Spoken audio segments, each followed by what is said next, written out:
आज के इस विश्लेषण में हम एक ऐसी ऐतिहासिक कथा में गोता लगाने वाले हैं जिसने पूरे उपमहाद्वीप की नींव रखी, यानी ब्राह्मी लिपि की कहानी।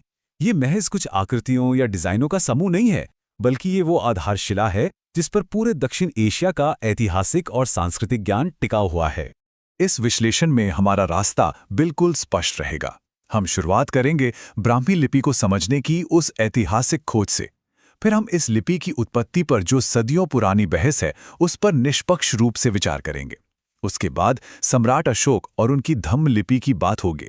फिर हम देखेंगे कि कैसे समाज मौखिक परंपराओं से आगे बढ़कर एक लिखित सांस्कृतिक एकता तक पहुंचा, और आखिर में चर्चा होगी इस विशाल पुरालेखीय इतिहास और पांडुलिपियों के संरक्षण की।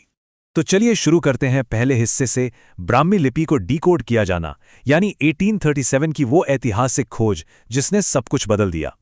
जरा सोचिए, ये किसी रहस्यमयी जासूसी कहानी से कम नहीं है।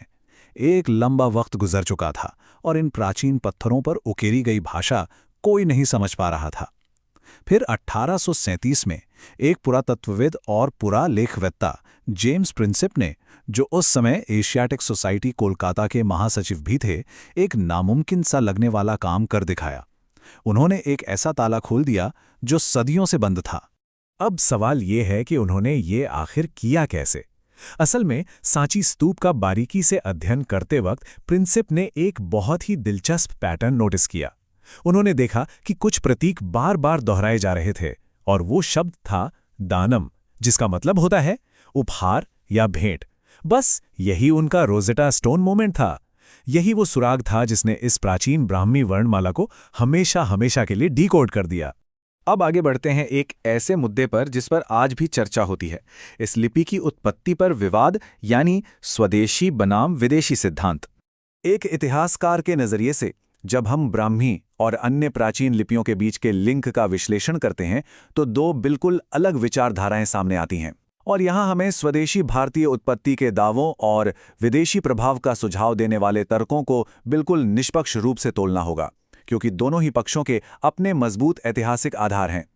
तर्कों की गहराई में जाएं तो स्वदेशी सिद्धांत मानते हैं कि ब्राह्मी की जड़ें वैदिक परंपराओं में हैं, या इसका निर्माण स्वयं भगवान ब्रह्मा या शुरुआती द्रविड़ों ने किया था। कुछ का ये भी मानना है कि यह प्राचीन सरस्वती लिपि से ही विकसित हुई है। वहीं दूसरी तरफ विदेशी उत्पत्ति के सिद्धांत भी हैं। उदाहरण के लिए ए वेबर का मानना था कि यह फोनीशियन व्यापारियों से भारत आई, और बूलर तथा टेलर जैसे विद्वान इसका सीधा संबंध उत्तरी या दक्षिणी सेमेटिक वर्णमालाओं से जोड़ते हैं। सबूतों की ये पहेली वाकई बहुत उलझी हुई है।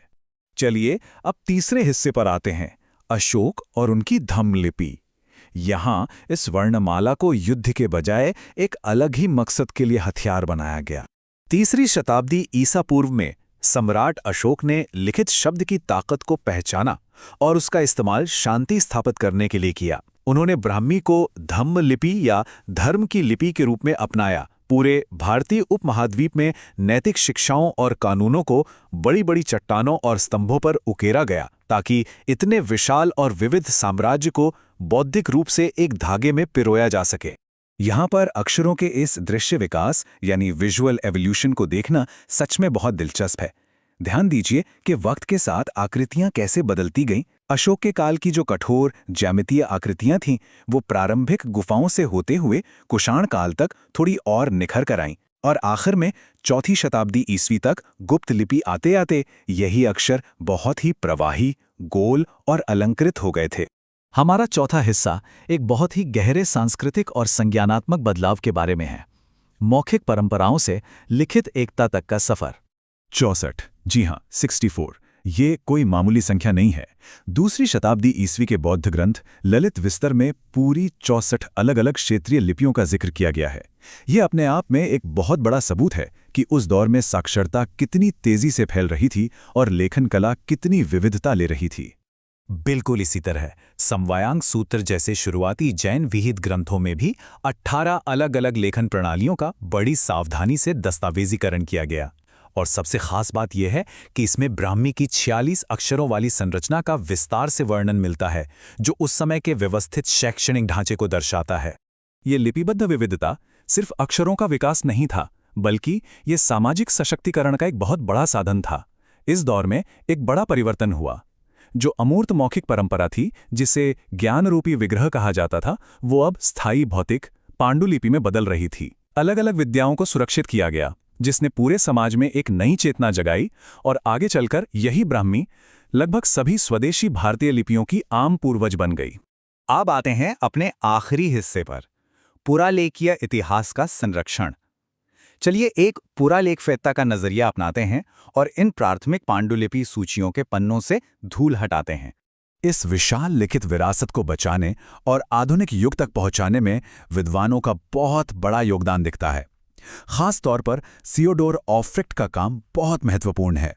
उन्होंने 1891 से 1903 के बीच संस्कृत रचनाओं का एक पूरा वर्णानुक्रमिक रजिस्टर तैयार किया, जिसे कैटलॉगस कैटालोगोरम कहा गया। इन्हीं कठिन और व्यवस्थित प्रयासों ने प्राचीन ज्ञान को एक वैश्विक अकादमिक मंच प्रदान किया। इस संरक्षण की शुरुआत काफी पहले हो चुकी थी। 17वीं शताब्दी में कविंद्राचार्य सरस्वती ने अकेले सूचीपत्रम में 2192 पांडुलिपियों की सूची बनाई थी। फिर 19वीं शताब्दी के अंत तक ये सूचीकरण के प्रयास और मजबूत होते गए, और आज की स्थिति क्या है? आज माना जाता है कि भारत में 80 अलग अलग लिपियों में करीब 1 करोड़ पांडुलिपियां मौजूद हैं। इनमें से 75% संस्कृत में हैं, जिनमें गणित, चिकित्सा और दर्शन शास्त्र का अत्यंत महत्वपूर्ण वैश्विक ज्ञान भरा पड़ा है। और यही बात हमें इस विश्लेषण के आखिर में एक बहुत ही विचारोत्तेजक सवाल पर लाकर खड़ा कर देती है।